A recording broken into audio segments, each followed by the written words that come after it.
Some people say solo is hard because of bad teammates. Some people say duo is hard because the trio is bad. Some people say trio is hard because the duo is bad, especially when it's a couple. And some people say 5-man is hard because the enemy is also a 5-man. This is what I think about this. When you play solo, you will have random teammates.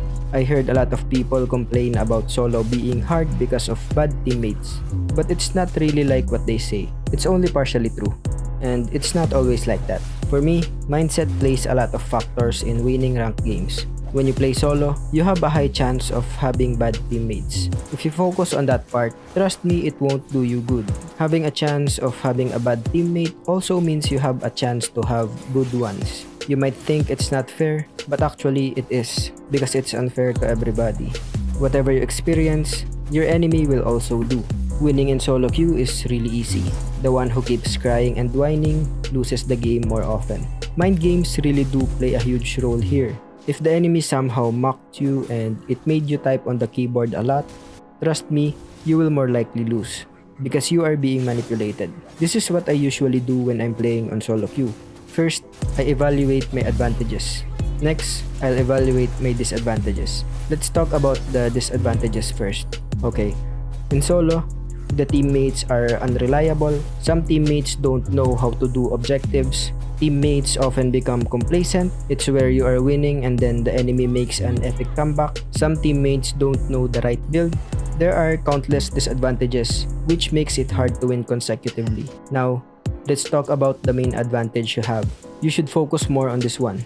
Even though you will face a lot of challenges, you should always remember that all of those can happen to your enemies too. Do you get it now? It's all about managing the problem you are currently facing. For example, the enemy XP laner is winning against your teammate, but their gold laner is doing bad. You should focus more on that, because that is the teammate that is making them lose. Instead of trying so hard on a fed-up enemy, for a while you can just pick on easy targets. I'll give you another example. They have more gold than your team. All of a sudden, they started talking shit. During this type of situation, it's really tempting to talk shit back. But that's the dumbest thing to do. Just like in chess, you should focus on the best move possible. And what's that? It's to shut up. Ignore them. Let them have the moment of their lives. Focus on building your items while they are busy talking nonsense. Success breeds complacency, and complacency breeds failure. Remember that. I've done this a lot of times in solo queue. The enemy kept talking and I ignored it. When the enemy feels entitled to mock someone, the easiest way to insult them back is to make it feel like they're talking to nobody. In case they win, they will feel that you don't care about them, which will make them feel offended. If you somehow manage to win the game, they will be humbled for real. Now, let's talk about the duo. The most common complaint of people here is the trio is bad. Well, sometimes it's true. The situation is two of them are actually good and the other one is not doing well. Sometimes they want trio mid but they don't know how to rotate. So this is what I do in this situation. When I'm playing duo, it's always with my brother, because most of the time, we are winning.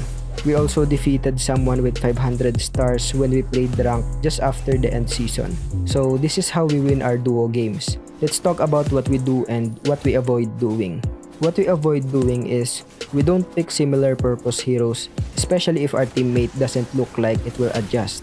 For example, both of us are damage dealers or both of us are tanky roles. We don't want that. It's always that one of us will adjust. If I play jungle, my brother will play roam or XP lane. If he plays marksman, sometimes I will play tank or XP. There are just some times where we pick both damage roles. Like if our teammate wants to use a roam or is willing to adjust. The main idea is having a balanced lineup. This is very important, especially when playing in high ranks. The game doesn't end with having one bad teammate. If you know you're really good, both of you can carry the game. Now, let's talk about trio.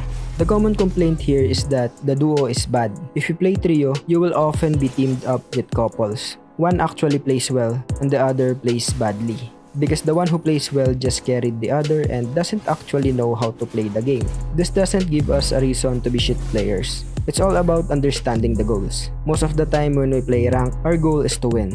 We want to be serious. But some people's goal is to just have fun. Have fun on fucking rank. This thing actually makes a lot of people upset. But now I'm gonna give you a solution to this. Are you familiar with the spotlight effect? When people don't expect something from you or when you don't feel like someone is watching you, most of the time you do good things. But when something is being expected or you're being watched, you somehow do awful things. So here's the best move here. Let everyone accomplish their goals. If you're someone who often play with your partner, listen to your teammates, avoid talking shit, try to understand why the trio is upset. If you're someone who plays with a couple, let them enjoy their fun. If they're making a mistake, try to give corrections first. Don't be too aggressive. The least thing you want is to argue with a girl and an angry boyfriend. Or maybe two angry men, or maybe two angry women. It's a waste of time. Also, try to tell your teammates to just focus on the game, because sometimes they're also the problem. Now let's talk about 5-man. When you play 5-man, you will also be against a 5-man. You will notice the enemies are harder. They don't overextend that much. They can rotate swiftly. So what I think about this is actually the hardest to play. Contrary to the popular belief, because some people think that it's just people are playing 5-man, that's why they are winning. There are times where you will play against a 5-man but some of their players are just recruits. The problem here is they don't have chemistry. Some 5-mans have 4 mythics and 1 legend. If this is the case, it's like a 4v5 against your team, unless that legend is a smurf. Well, I think those are the easy ones to face. After all, what I think about 5-man is the one with the least mistake is always the winner. So to give you a conclusion, what's best for trying to rank up? As you can see, every choice you make presents you with some kind of challenge. In the end, it's all a problem. You just have to choose what you want to deal with. If you ask me, if I want to rank up, I'll go solo. But if I want a challenge, I'll call my team. How about you? What do you think?